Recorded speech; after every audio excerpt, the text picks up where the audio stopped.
So my hope is that after each of our talks in this series, that you're going home and thinking a little bit about what you have heard and really applying it to your life. And you may remember that I mentioned at the beginning that there were two kinds of meditation. One is stabilizing meditation to develop concentration, and the other was analytic meditation to develop insight. And when we are contemplating or meditating on the verses in this book, initially we're using the analytic meditation because we might read a verse, remember the teachings on it, the explanation on it, and then close our eyes and think about the explanation, see if it makes sense, apply it to our lives, think about how an understanding of this verse would change how we thought or how we think and behave. Okay? So this analytic meditation involves thinking. Now you might say, well, wait a minute, I thought we weren't supposed to think. Well, when you're doing stabilizing meditation, then you just have your object of meditation, either the figure of the Buddha or the breath or whatever your object is. And you don't think about the object, you just keep the mind focused because your aim is to develop concentration.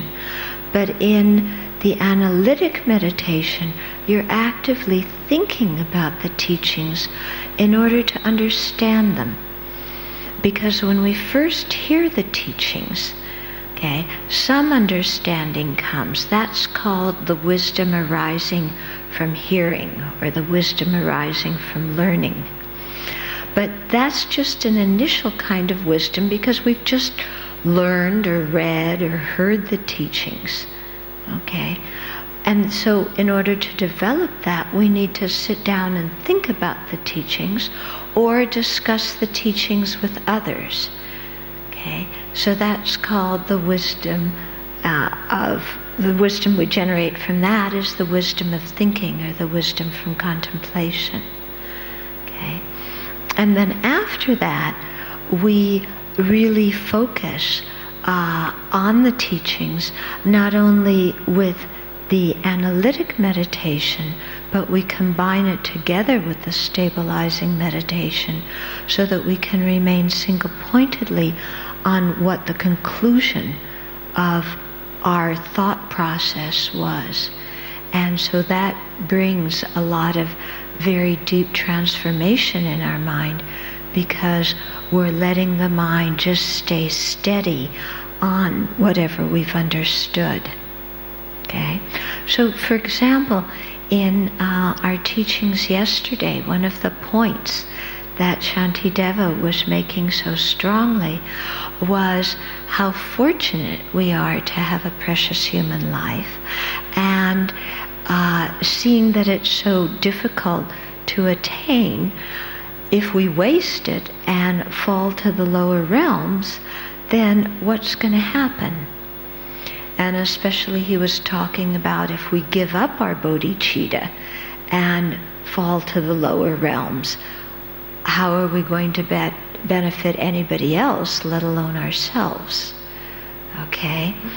And so if you were going to go home and meditate on that, you would maybe read the different verses, remember the points in the teaching, and then really think about it. Yeah. And think, okay, I have a precious human life, I have this ability. How am I using my life? Am I using it to practice Dharma?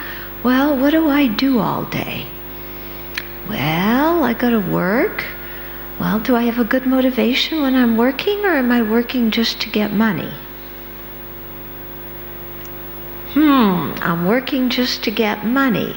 That's not such a good motivation. Yeah, where's that motivation going to get me later on? Not anywhere good. So I need to work So how can I change my motivation to make it a Dharma motivation that propels me to go to work instead of a greedy motivation that propels me to go to work? Okay, so what would a Dharma motivation for going to work be? Okay, well, you think about the clients or the customers, whoever is going to benefit from whatever kind of work you do, and you think of those people and you think, I'm going to work because I really want to benefit those people. I want them to be well and happy. I want them to have a good life. And so I'm going to do my job in order to create happiness for them. Whether I know them or don't know them, whether they thank me or don't thank me, I want to do this. Okay? And so if you think like that each morning before you go to work, then, you have a positive intention for going to work. It's not just a materialistic intention, that is filled with resentment of, oh God, another day, I have to go to work, I can't stand this stuff. The only good thing about it is I get a paycheck. A paycheck. How am I going to spend my paycheck? Okay? So, do you see what that mind is like? Yeah? Is that mind worthwhile to cultivate? No. Okay. But if you really think, I want to benefit the customers, I want to benefit the clients, I want to benefit my colleagues, all the people who are working in the office, I want to be a pleasant person to work with. I want to fill their life with happiness and joy. I don't want to be one of these unpleasant people that everybody writes questions to the Venerable about.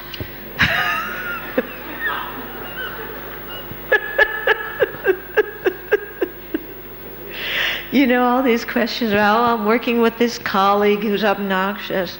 Oh, my boss is too bossy. Oh, my employees don't listen to me. Oh, my colleague doesn't say good morning to me. All these questions. So we don't want to be one of the people who's being written about in those questions. Okay. We want to be the kind of person who goes into our workplace and spreads happiness and helps our colleagues. Yeah, we want to be one of the people who goes into work and smiles at the other people we work with in the office or the factory or the school or wherever it is. Yeah, somebody who smiles, who says good morning, who cares about the colleagues, who is a good team player. Yeah, that's the kind of person we want to be. And so we make a strong determination in the morning to benefit the people we're working with as well as the customers and the clients. And so we have a strong motivation to do our work ethically, without cheating, without lying or deceiving. Yeah, we may have a strong motivation that we're not going to talk badly about anybody else behind their back. Can you make that motivation? Can we really say, I'm not going to talk badly about anybody else behind their back? That one's hard, huh? That one hard? That's hard. We like, this person over here, oh, that person over there, We're working in a team with other people, so we don't do our part, then we blame everybody else. Yeah, we make a scapegoat out of one of the other people in the office and say it's all their fault. Is that the kind of person we want to be? Yeah, it doesn't really get us anywhere, does it?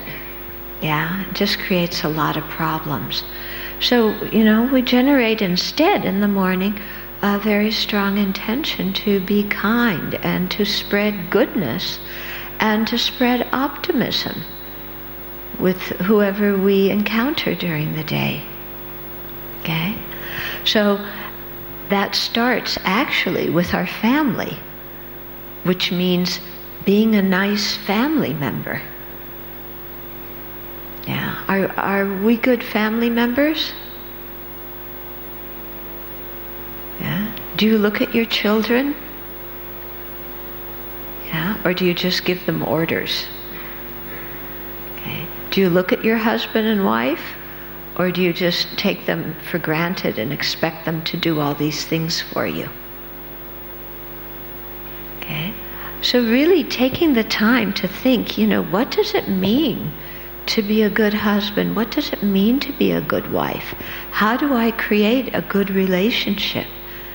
How do I create a good family? Instead of just taking all these things for granted, to really look at our own behavior and ask ourselves, what am I contributing to the welfare of the family, and how can I increase that? Okay. But then one thought in our mind goes, why should I increase the welfare to my family? They aren't reciprocating. They just take me for granted and want me to do this and want me to do that. And what's she telling me to contribute more to my family?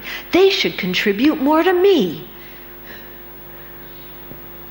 So what kind of thought is that? What's that thought? That's the self-centered thought, isn't it? Is that thought our friend? No, that thought is not our friend. Because if we believe that thought, then we're going to be whining in our family and complaining in our family and disagreeable in our family, and then no wonder the other people don't do nice things for us, because look how we're treating them. Okay?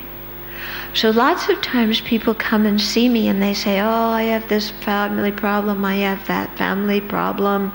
Oh, my husband this, my wife this, my dog, my cat, my kids, my parents, my siblings. Nobody appreciates me. I do so much for them and they only talk bad about me. Okay? Isn't that kind of the warm-up to the pity party? Isn't it? Isn't that attitude just going to lead us into a full-blown pity party, which doesn't get us anywhere? Whereas if we change our mind and think, well, what can I contribute? What can I do? And then we do even small things for family members, or we do some even small nice things for our colleagues, it can really make a huge difference. Very, very big difference. Lots of times after retreats, people come to me and they say, Buddhism is so great, I benefited so much from this retreat. How can I get it across to my family how wonderful Buddhism is? And so I tell them, take out the garbage. They look at me because they're expecting me to say, well, you sit down and teach them about karma and nirvana and Buddha, Dharma, Sangha and rebirth, and that's what they're expecting. I say take out the garbage. Okay. Why? Okay. You go home and your mom's been working in the house, your dad's been doing stuff, there's some garbage, and without them asking, you go and pick up the garbage and you walk down to the chute, and plunk it down. It takes maybe 30 seconds to do that. And your parents stop and they go, oh my goodness. My son, 45 years, I've been waiting for him to take out the garbage. Buddhism is fantastic. Yeah, he went to a Buddhist course and he came and took out the garbage. I love Buddhism. Yeah. So really, these small things that we do can be the best way to really show others about the value of the Dharma. Just to share an experience with you, my mother passed away in November, and none of my family is Buddhist. They all thought I was a little bit weird, maybe a lot weird. Okay. But when we were at the mortuary, I went with my brother and my dad in to see my mother's body. And I had brought with me some blessed pills, and I had, mantra and prayers and things that I wanted to say. And so in the mortuary room, we were there, and my brother was quite upset, and I was kind of, he's my little brother, but he's that much taller than me, so I was comforting him. And then I started doing the mantras and prayers, and my brother is not at all religious. In fact, he thinks his sister is a little bit odd, but I did all these prayers and everything like that, and then at the end, to my great surprise, he said, "If I die before you, will you do that for me?" And I was so touched, I was really touched, because he had never had any appreciation for the Dharma before, until just that small thing that I did for our mother. And then it was like, so just things like that can sometimes really change other people's attitudes and change relationships. So I was even more surprised when my brother said that, in fact, he suggested at the memorial service that I do some Buddhist prayers publicly. Of course, the rabbi nixed that idea. I wasn't able to do it, but I was quite surprised, that my brother had suggested it. So, you never know what's going to happen, and sometimes just small things that you do can really change the energy between you and another person. They have a bumper sticker in the U.S. that says, "Do random acts of kindness." So just think, as you go throughout your day, what are random acts of kindness that I can do for other people? For family members, for colleagues, for even strangers. Okay, so this is if we think like this and set our motivation like this, then we are actively combating that demon of our self-centered thought. Okay, that mind that's always saying me, me, me, me. Okay, because instead we're really opening our heart and thinking about others. Today, I went to Suchi Foundation in Singapore. My Chinese isn't very good. How do you say it? Suchi? You know which one I'm talking about. Okay? And I was so impressed what they were doing. Of course I knew about it beforehand, and I had met their master in 1986 when I was in Taiwan.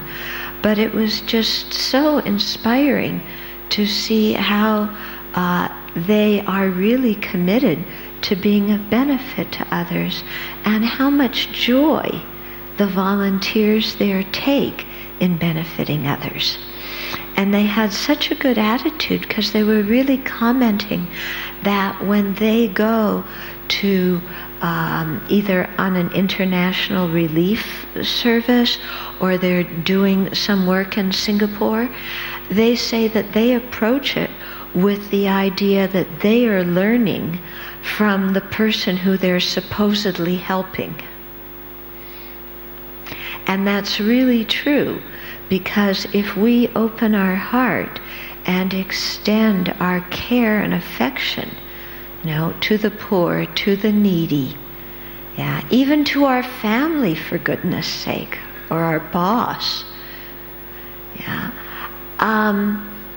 if we open our heart in this way, it can bring so many blessings, because we're connecting with other people in a really wonderful way.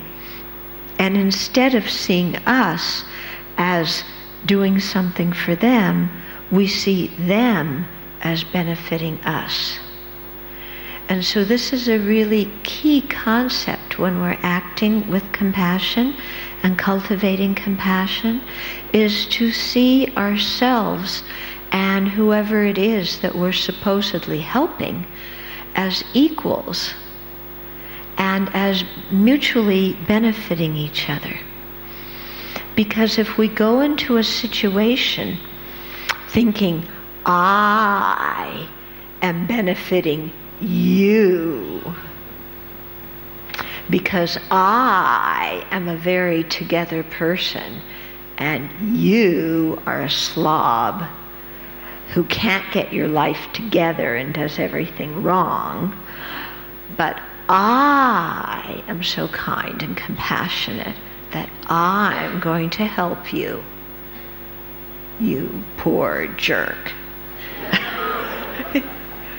Yeah? That's often how we are, and we think we're being so compassionate. That's not compassion, that's condescension. Yeah, big difference between condescension and compassion. Shantideva in this text, not in the chapter we're studying now, but in a later chapter, there's a verse in which he talks about the attitude we should have when we're practicing the Bodhisattva trainings, when we are supposedly benefiting others. And he said it should be like the hand pulling a thorn out of the foot. That's how we should help others. So if you think about it, when you step on a thorn and your foot hurts, you immediately stop, lift up your leg, the hand reaches down, pulls out the thorn. If you need to bandage it, you do. If you don't, you wash it, and you go on, and that's the end of it. Okay? That's how the hand helps the foot. The hand doesn't go, I am the beautiful, wonderful hand, and you foot are so lowly, and I, the great and glorious hand, am going to help you. So now you owe me a favor. And now you better tell everybody how good I am. The hand doesn't do that. The hand just does it, takes the thorn out of the foot automatically. And so it is when we see suffering, okay? Suffering is suffering. It's something to be eliminated, whether it's our suffering or the other person's suffering. And when we do something, we just do it naturally, without expectation, without wanting a thank you. And we see that other person as teaching us, and we see that other person as kind because they're giving us the opportunity to create merit. They're giving us the opportunity to fulfill our bodhisattva aspiration. Okay? Communicating. It's a very different idea than we usually have when we help others, isn't it? But if we train our mind to think like this, then helping others can be very natural, just as if we were helping ourselves. And in addition, we learn something from it. So I was very impressed with the Suchi volunteers that, this is exactly what their attitude is. And one other thing that I thought I'd share with you that I learned today, because we were talking the other day about how sometimes we want to help somebody, but they're not ready to accept our help. And then we feel hurt, we feel angry, we feel neglected. I'm being so kind, wanting to help you, and you're not listening to me. Okay? So one of the women there was telling me today that one time she was doing a home visit to somebody who was sick, and the man got very angry at her and started shouting at her. Okay, so here she is going into his home to help, and he's just irate and screaming at her. And she said she kept her cool, she didn't scream back, she didn't feel hurt or angry. But she said to him, "Oh, I'm sorry, I didn't mean to upset you. Please tell me what it is that you need." And the man stopped, and he was so surprised that somebody even wanted to listen to him. Yeah, because apparently he was so used to people coming in who wanted to help, but in fact were bossing him around, that he was surprised that somebody else actually wanted to listen to him say how they could help him. And so then he did, and then she did that. Yeah. So I thought, what a wonderful way when we encounter that kind of situation where we're thinking to help somebody, they're not accepting it, and instead of feeling hurt or angry or unappreciative, we say, "I'm sorry, I didn't mean to upset you. Tell me what it is you need. Tell me what it is you want." In other words, you tell me how I can help you. I'm not going to come in with my ideas and my agenda of what you need. Okay? So all this, all these kinds of things are ways in which we chip away at our self-centered attitude and cultivate an open heart that really wants to help others. And with that open heart, then we really connect with other people. And after that, we never feel lonely. We never feel desperate or despair. Because we're communicating with others on a really heart-to-heart level.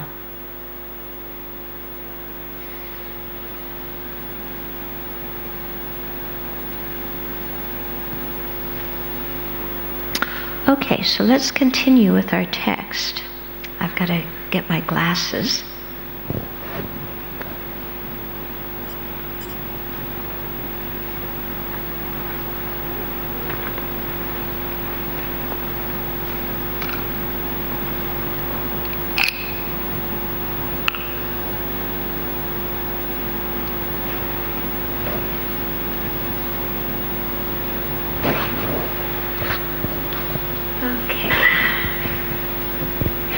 So we were on verse 17. Okay. With such behavior on my part, in other words, if we're being lazy or negligent or so on, with such behavior on my part, a human state is certainly not obtained again. When a human state is not achieved, there is only vice. So how could there be blessing? Or how could there be virtue? So what this verse is saying is when we are lazy or when we follow our self-centered thought and create a lot of negative karma, then we will not have a human rebirth. We will not obtain a human rebirth in the future life. And when this human rebirth isn't attained, then, and we fall to the lower realms, then it's very difficult to create virtue. And instead, we get very involved in creating negative actions. So remember I was telling you yesterday or the day before about my cats and how much I tried to teach them about the first precept, not to kill, and they don't listen. So, having fallen to a lower rebirth, then, with the kind of body they have, then that's what comes naturally, and they create negative karma rather easily. So we don't want to wind up in that situation ourselves.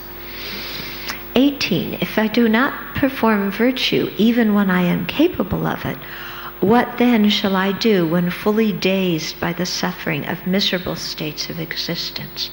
So as human beings, when we're capable of doing virtuous actions, when we have the opportunity to be generous, but instead we're stingy, when we have the opportunity to abandon the 10 non-virtues, but instead we practice them, when we have the opportunity to develop patience and fortitude, but instead we, stay stuck in our anger, when we have the opportunity to meditate on love and compassion, but instead we watch television, when we have the opportunity to learn about the ultimate nature of reality, but instead we go on the computer and play computer games.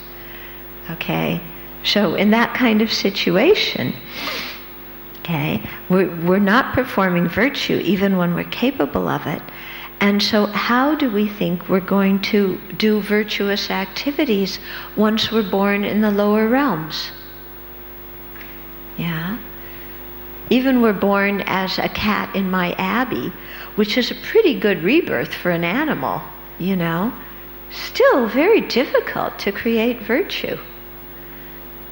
We try and we have a Buddha statue in our garden. We try and get the cats to circumambulate it. But we have to hold out some food to get them to follow us. Okay? So difficult to create virtue when you're born in an animal realm. Okay, verse 19, for one who does not perform virtue but accumulates negativity, even the expression favorable state of existence will be lost for 1,000 million eons. So if we don't take care and practice virtue, but instead just let our mind do whatever it wants to do and create a lot of negativity, then having fallen into a rebirth in the hells, or as a hungry ghost, or as an animal, then even the expression of favorable state of existence won't be something that we'll hear. So, what are the non-virtues, the negativities that we want to abandon? Well, especially we want to abandon giving up bodhicitta. So remember, we were talking about how if we give up bodhicitta, it's like deceiving all the sentient beings to whom we've made the promise to help them towards enlightenment. So we want to abandoning bodhicitta. Okay. We also want to abandon the 10 non-virtues. So taking life, taking what isn't given to us, or stealing, unwise or unkind sexual behavior. I won't say that now. Then lying, to abandon lying. Yeah. Then to abandon creating disharmony with our speech. Okay. To abandon harsh speech, ridiculing, yelling at people, cursing them, swearing at them. To abandon idle talk. Yeah. And then to abandon coveting, things that belong to others. To abandon malice, ill will towards others, and to abandon wrong views. such as thinking that there's no such thing as Buddha, Dharma, Sangha, or that sentient beings are inherently selfish and there's no way to eliminate our self-centered thought. These kinds of wrong views. So those are the negativities we want to abandon. Yeah. And then the things we want to practice are, first of all, not doing the negative ones. So just not doing the negative ones is in itself a virtuous action. Okay. Then in addition, if we consciously protect life, protect others' property, yeah, use sexuality wisely and kindly, or remain celibate, okay, tell the truth, use our speech to create harmony, speak kindly, speak at appropriate times and of proper subjects, yeah, cultivate generosity, cultivate love, and cultivate correct views. Okay? So if we put our energy into doing those 10 virtues, then our lives are becoming very meaningful, because not only now are we living in a very good way, but we're putting so many positive karmic seeds in our mind stream that will ripen in goodness and good rebirth and the opportunity to practice the Dharma in future lives. So we have our work cut out for us, don't we? Okay, 20.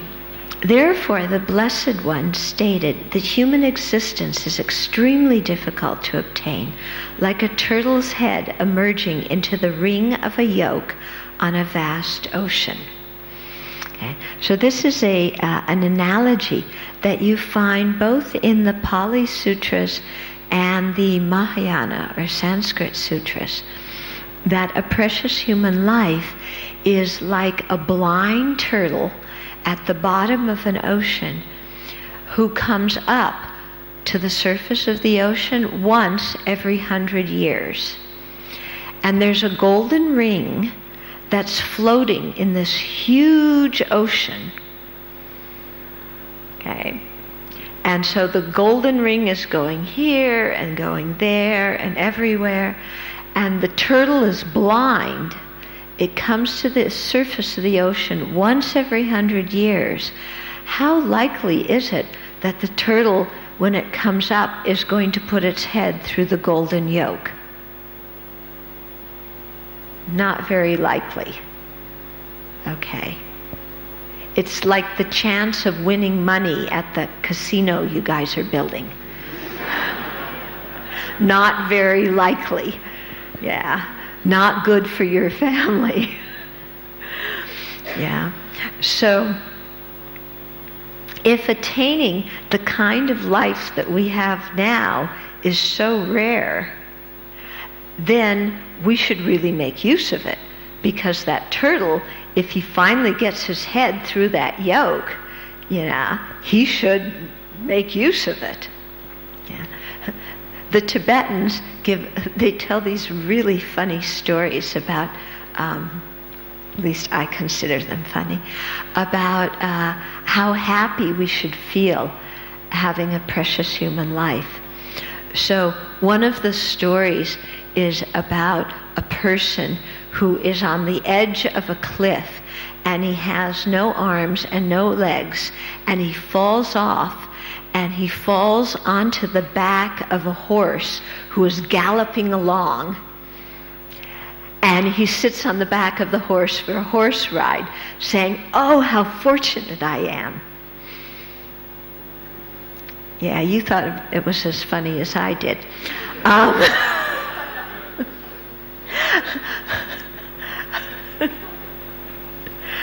You want to hear another one they use?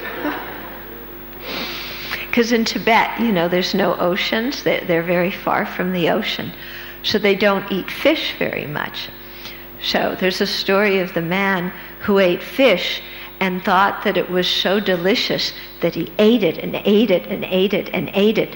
And then he felt sick to his stomach, but he didn't want to throw it up because it was so precious, so he tied a rope around his neck. Yeah, that's what I thought of it too. Okay. But the point is that we have a precious human life, and so let's feel happy about it and let's make good use of it. Okay. Maybe a more modern example of how happy we should feel about having our present opportunity would be somebody giving you a credit card that is in their name and has unlimited ceiling. Okay? So, you would like that one, wouldn't you? Yeah? Credit card, I buy this, I buy that. They pay for it, let's go for it. Okay, so you want to even feel happier than that when you think, I have a precious human life because I have the chance to create virtuous karma. That's so much more valuable than having an unlimited charge on somebody else's credit card. Okay, much more valuable than that. Really. You have unlimited charge on a credit card? Yeah, you're going to come home with all this stuff that's going to clutter your house, that's going to break, that's going to be a pain in the neck. Yeah. And in the process, you've accumulated a lot of negative karma out of greed. And when you die, none of that stuff's going to go with you, but your negative karma out of greed will. Okay? So in actual fact, finding that credit card from a Dharma point of view isn't so valuable. But finding a precious human life with the ability to practice is incredibly valuable. Verse 21, one dwells in the Avicii hell for an eon as a consequence of a vice committed in a single moment. What then can be said of a favorable state of existence, since negativity has been accumulated since beginningless time? Okay, so we might dwell in the lowest state of hell for an eon, long time, as a result of a negative action that we did in a single moment. That's pretty powerful, isn't it? Yeah. One lie that we tell, some harsh words that we say to somebody, this kind of thing, if we do with a full motivation and an object, and we are really into doing the action, we complete the action, we rejoice at it, such a thing that we do in a moment, boing, yeah, can be the cause for a lower rebirth that lasts an eon. So if that's the situation, then how likely is it for us to get a good rebirth, considering that we've been accumulating negativities since beginningless time? Yeah. So we see that, if we have a big stock of negativity, it's very easy for some of that to ripen and not the good karma. And so in which case we would miss having the opportunity to have a precious human life next rebirth. Okay. So understanding that, we should be concerned, not panicky, not freaked out, but we should kind of wake up and go, this is something important here. It's important for me to put my time into Dharma practice.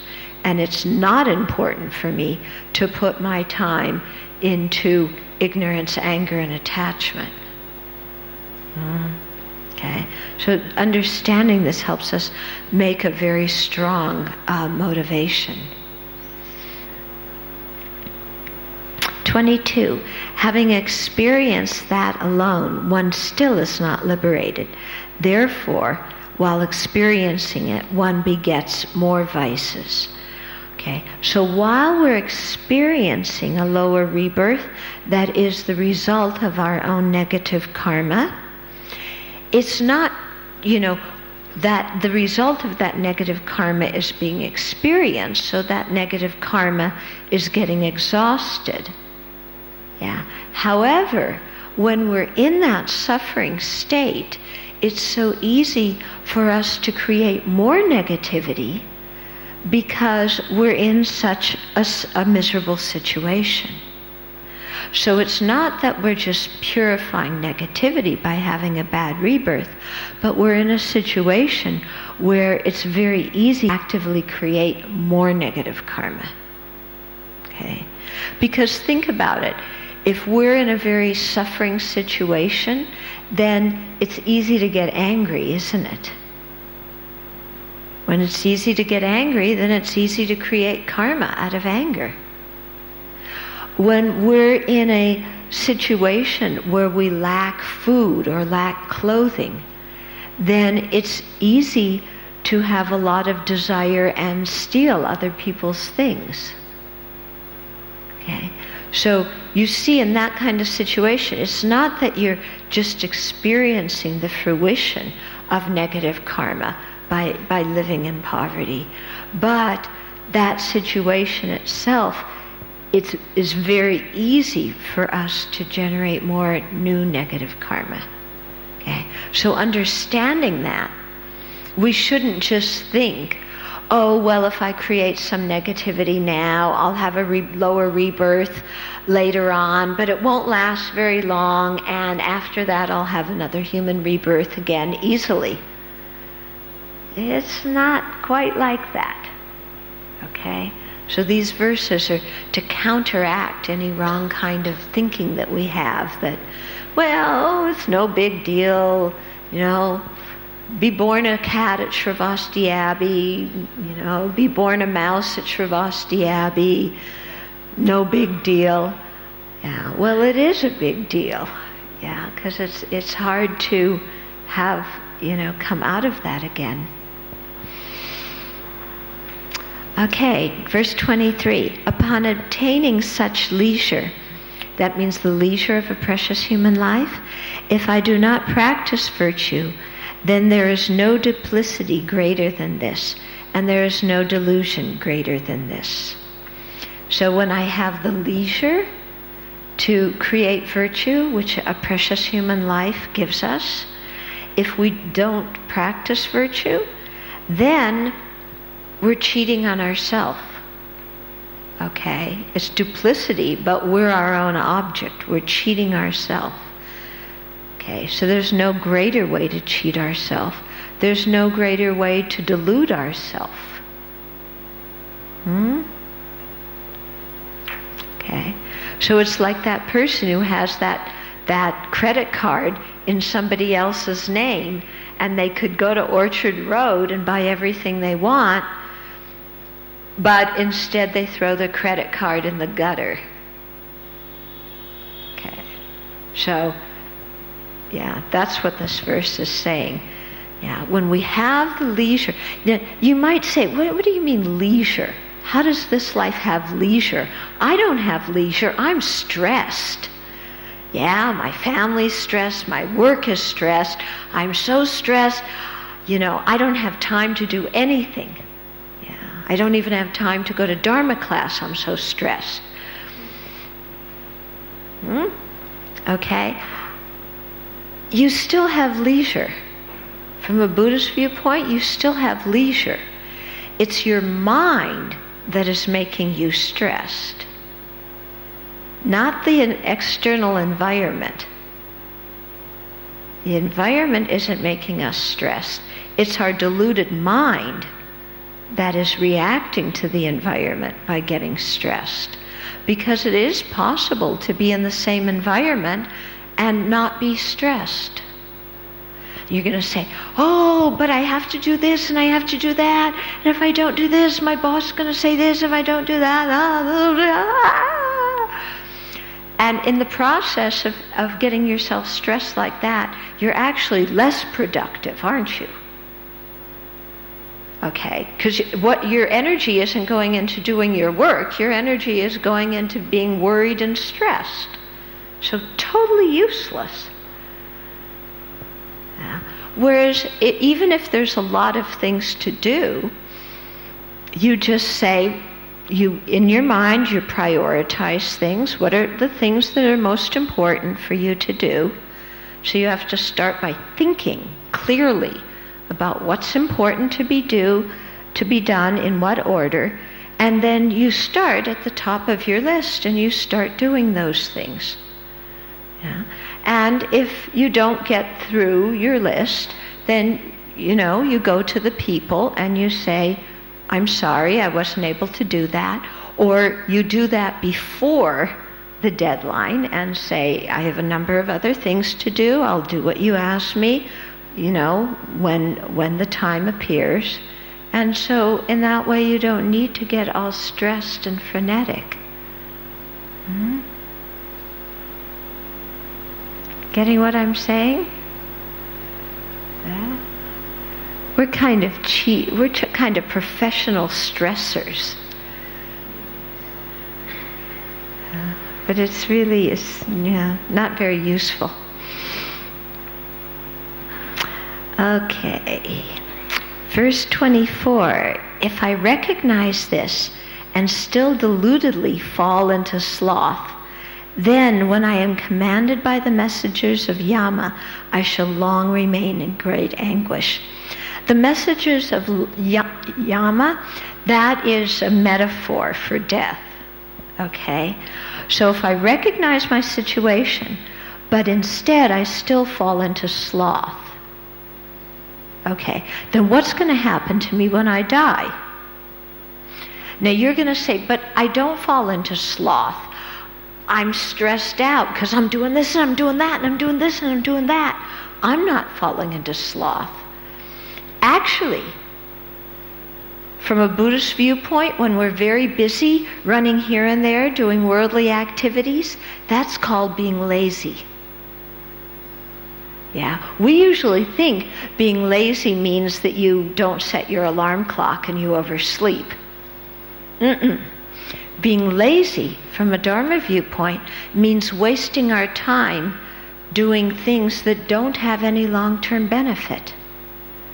Yeah, wasting our time on video games and computer games and going to the movies and getting stressed out and going to parties and drinking and drugging and, these kinds of things. That's considered laziness. Running from one social activity to the next, from one party to the next, that's considering laziness. Because we're not practicing the Dharma. We're lazy in terms of our Dharma practice. Okay? So, if that's the situation, we fall into that kind of sloth, then when the time comes to die, what happens? Yeah, then we're really in trouble, and our mind really freaks out because we start looking at our life and say, what have I done in my life? What's been of benefit in my life? Yeah, and instead all we see is a whole string of negative actions. And then a deep sense of regret and remorse comes. And at the time of death, it's too late to do anything about it because we're dying. Yeah, and the karma for the next rebirth is ripening, and there we go. Okay, so the time to practice is now while we're alive. So remember yesterday somebody in the questions said, what's wrong with wanting to raise our family and have our career and then practicing Dharma later? And I said, because you might not live that long. Yeah, and how everybody laughed. We all thought that was so funny. But it's true, isn't it? And if we think about it, we laughed because we knew it was true. Verse 25, the unendurable fire of hell will scorch my body for ages, and afterwards the fire of remorse will torment my undisciplined mind for a long time. Okay, so if we fall into a lower rebirth, we have physical suffering, but sometimes I think even greater than physical suffering is our mental suffering. and especially the mental suffering of having remorse. And so that's why it's so important that we do purification practices now to counteract the misdeeds that we've done in this life. Because we've all made mistakes, haven't we? Every single one of us. Yeah, the 10 negative actions I just went through, I've done all 10. Yeah. So it's, there's something to pay attention to here. Yeah. But if we just ignore that fact and go on as if we aren't going to die and that karma is not going to bring its results, that's being really stupid.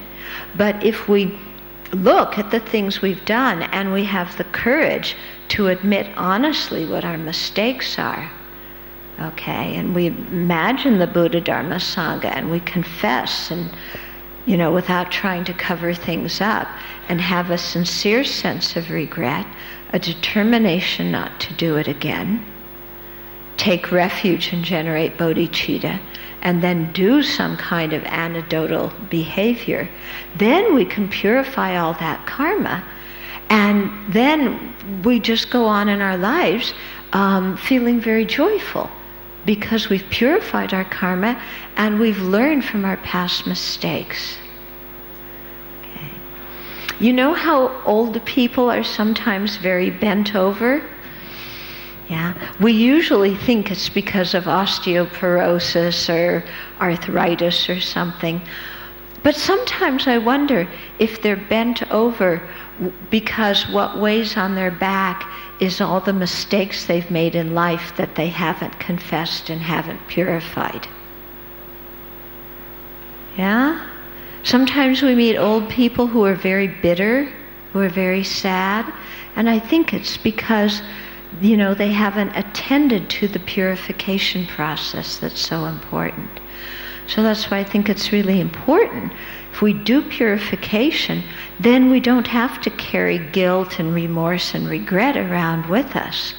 But instead, we learn from our mistakes, we set a new intention to go forward in a good way, and then our life proceeds in a very nice way, and we can stand up straight because we don't have the weight of our negativities on our back.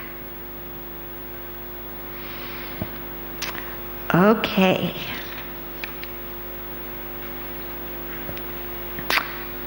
So I'll just do the next verse and then we'll stop. So it says, I have somehow obtained the advantageous state that is very difficult to achieve, and though aware of it, I am led back to those same hells. Okay. So that's being foolish.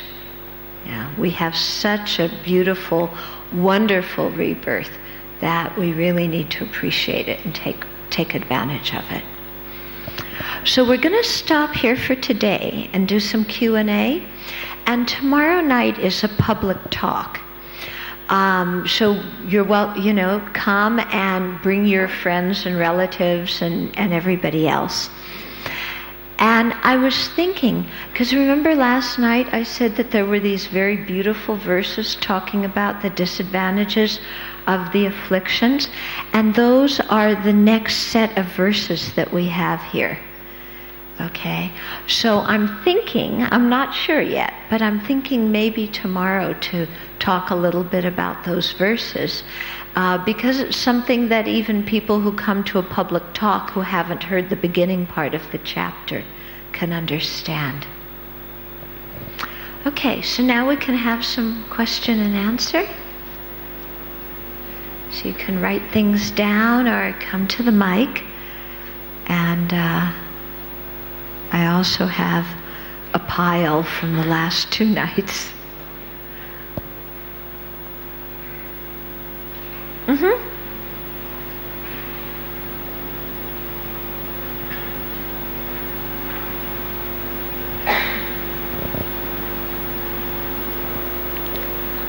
Oh, hold on, they got.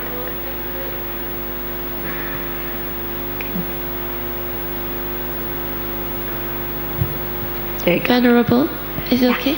Okay. Thank you for your insightful talk. I really enjoyed it.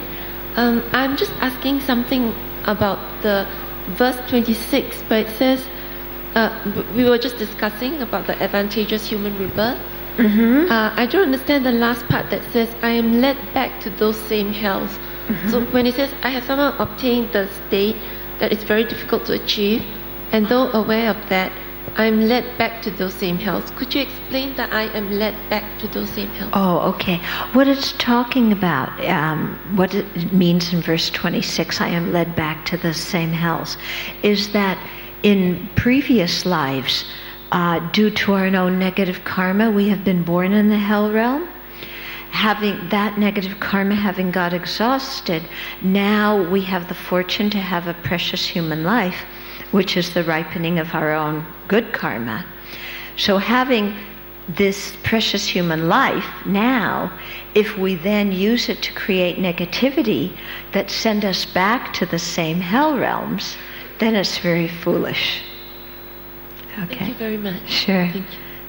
That reminds me, one time I was, one of my teachers came to Los Angeles when I was there, and we took him to the Santa Monica beach. Okay, so this old Tibetan Lama at the Santa Monica beach, and he was, there were lots of sea urchins there, you know, the ones where you put something in and they close up. So he took his mala, his prayer beads, and he would like go and touch all these different sea urchins. I felt like he was kind of blessing them with his mala. And then he looked around at all of these people who were lying in their bikinis and swimsuits on the beach. And then, you know, going in and going surfing or swimming and coming out and lying on the beach. And he said, it took them so long to get out of a rebirth in the water, and now they just want to go back in. Yeah? So that's kind of like this verse, you know, we got out of the hell realms and then we do things that send ourselves back there. Okay. Anything else? Okay, I'll start on the one here. Dear teacher, how can Buddhism cure or help insomnia? I had some friends in UK that told me whenever they listened to my Dharma tapes, they fell asleep. So I guess that could be a cure for insomnia. I think that it's important, you know, to have the mind relaxed before we go to sleep. Yeah. So if we do some purification before we go to sleep, then we let go of whatever tumultuous emotions or confusion we've had during the day, and then we can go to sleep much more easily. Yeah. But I do find, and sometimes when I can't sleep very well, if I say mantra, then, you know, just the steady tone of the mantra makes it easy for the mind to relax and go to sleep. Okay. If you want to write anything or ask anything, please do, otherwise I'll go through. Okay, how to generate bodhicitta within oneself. That is a question that takes a long time to answer. Okay, it's an excellent question. What I'd like to do is I'll outline the two methods for generating bodhicitta, but I would also like to refer you to the book by one of my teachers, Geshe Jampa Tekshot, called Transforming Adversity into Joy and Courage. I think it's out there. And also in Taming the Mind, it talks too about these methods for generating bodhicitta.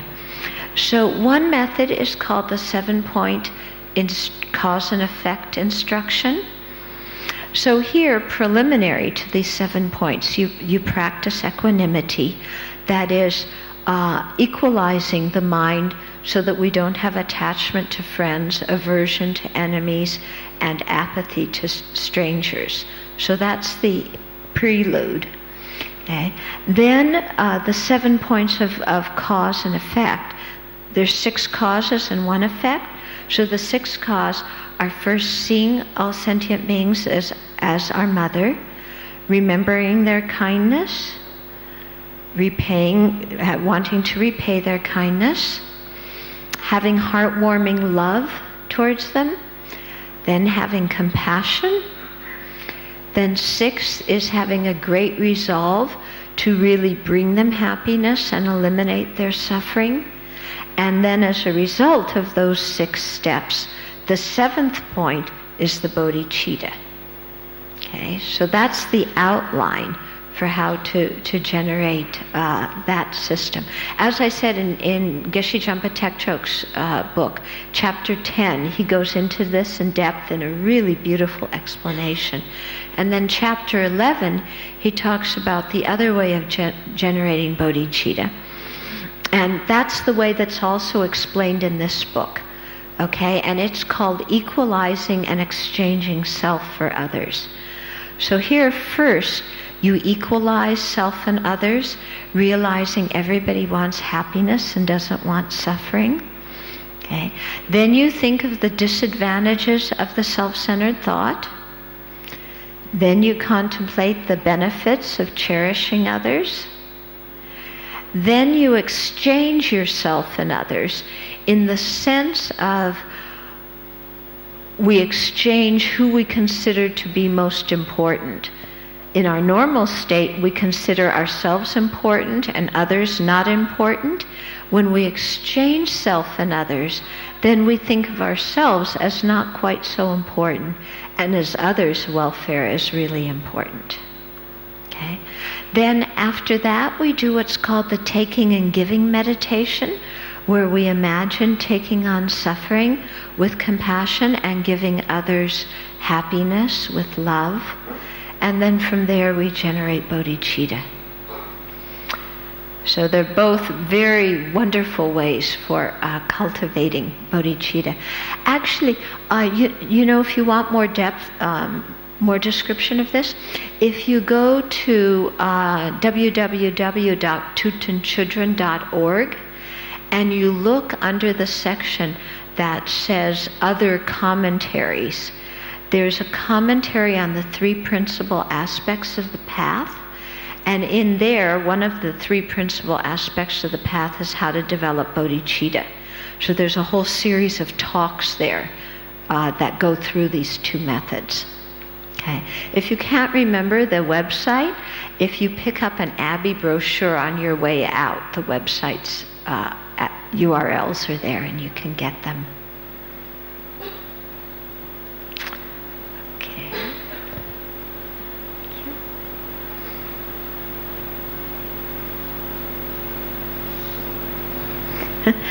You talked about how to get into depression. How do you get out of it?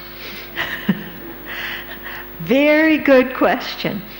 I think, first of all, prevention is the best medicine. And the way to prevent depression is to have a very positive attitude. In other words, to do a lot of meditation on the kindness of others, so that we begin to see beauty in the other people around us. I think that's one way to prevent depression and to also help get our mind out of depression. Another way is contemplating the precious human life and all the conditions that give us this kind of life, how rare it is to have it, and the great benefit we can accomplish. Because when we think about that, then again our mind becomes very joyful. Also, contemplating the qualities of the Buddha, Dharma, and Sangha is a really nice way to make the mind uplifted, because when we think that there are really beings in the universe like Buddhas and Bodhisattvas, then we automatically feel very happy and a lot of delight, and especially when we think if we practice, we can become like that. And then another meditation that I think is very helpful in depression is to do the visualization. So, for example, visualizing the Buddha in front of us, and then thinking of light coming from the Buddha, coming into us, absorbing in through the pores of our body, or coming in through the crown of our head and filling our whole body and mind, and then just dwelling with this awareness of the Buddha's love and compassion filling us up in the form of light and nectar. I think that's also a very good antidote to depression. But all these meditations that I'm describing are things that you have to practice over time. Don't think that if you do it for 5 minutes, your depression is gone. You have to put some energy into it. Okay?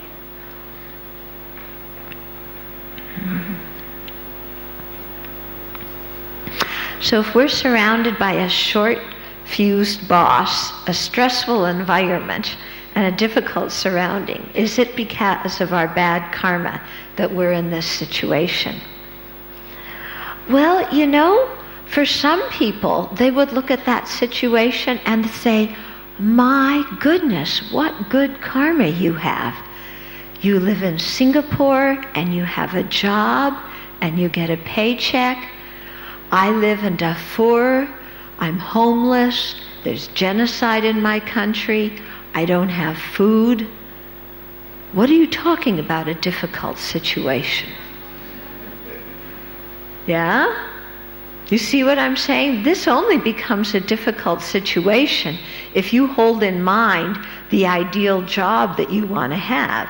If you hold in mind how many people in this world live, what is your difficult situation is their heavenly situation. And they would trade in a blink of an eye. They would trade with you. Yeah? To have the education you have, the skills you have, short-fused boss, no problem. Boy, there's a job in a clean country with health care. Wow. Enough food. That person would change with you very quickly. Okay?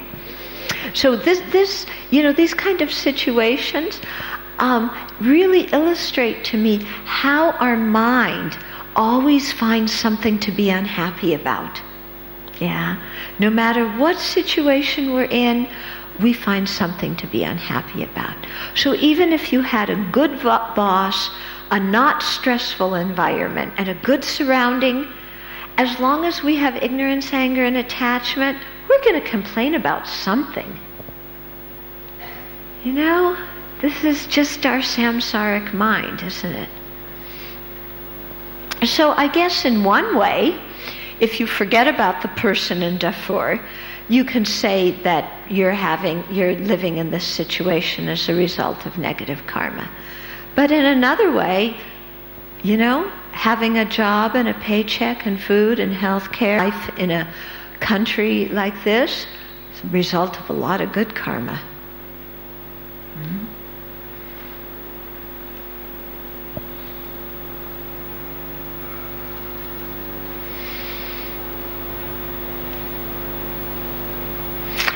Okay, so some people do religious activities such as offering pujas at the funeral services and doing generosity, but they don't practice the Dharma. Is this the correct way to practice Buddhism?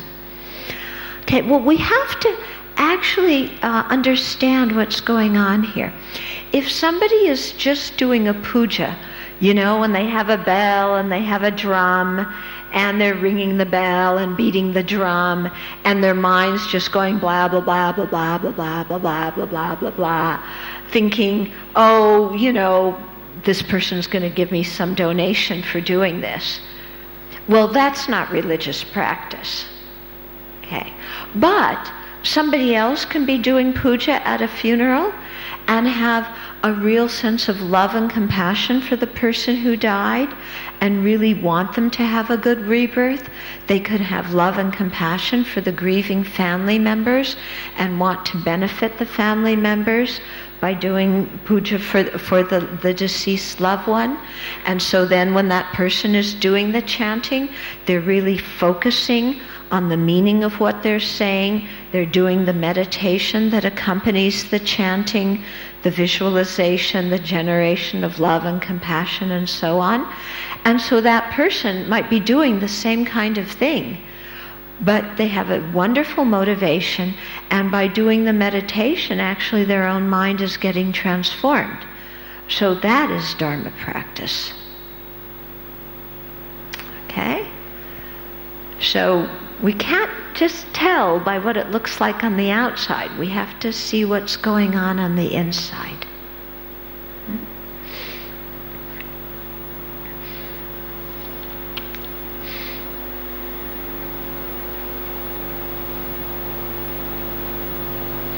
Okay, so if any kinds of animals follow you around a pagoda or a stupa, is this helpful for them having a good rebirth? It is, actually. There's a story in the sutras about a very old man, and his family was tired of having him around, and so they kind of sent him out, and he thought, well, might as well become a monk. Yeah. So he started out with not such a good motivation. And he went to, I believe it was Shariputra, and asked for ordination. But Shariputra didn't excel in having psychic powers. And so when he looked, he couldn't see that this old man had created enough good karma that would warrant his being able to become a monk. And so he told him no. So the old man just was completely forlorn and desperate, and he started to cry and sob because he was refused ordination. And the Buddha came along and said, "What's happening? Why are you so upset?" And the old man told him. And then the Buddha, with his clairvoyant powers, because the Buddha is omniscient, was able to see that one time, many eons ago, when this old man had been born as a fly, he had landed on a piece of cow dung. And there had been a stupa, and around the stupa was kind of like a moat or some water, and this piece of cow dung with the fly on top of it was floating around the stupa. Okay? And so just by that, good karma of having contact with a holy object, that kind of gave him the karmic boost so that he could be ordained. So yeah, it does benefit animals by taking them around stupas. It benefits them to chant and have them hear you, or to take, like if you took this book and read it out loud so that animals or insects heard it, it puts good imprints on their mind stream. So that's very helpful. Okay, so we have to stop for this evening. Lots of questions. And let's just do a little digestion meditation. Okay? So let's think about what we heard and think about how we can put it into practice in our life. Due to this merit, may we soon attain the enlightened state of Guru Buddha, that we may be able to liberate all sentient beings from their suffering. May the precious Bodhi mind, not yet born, arise and grow. May that born have no decline, but increase forevermore.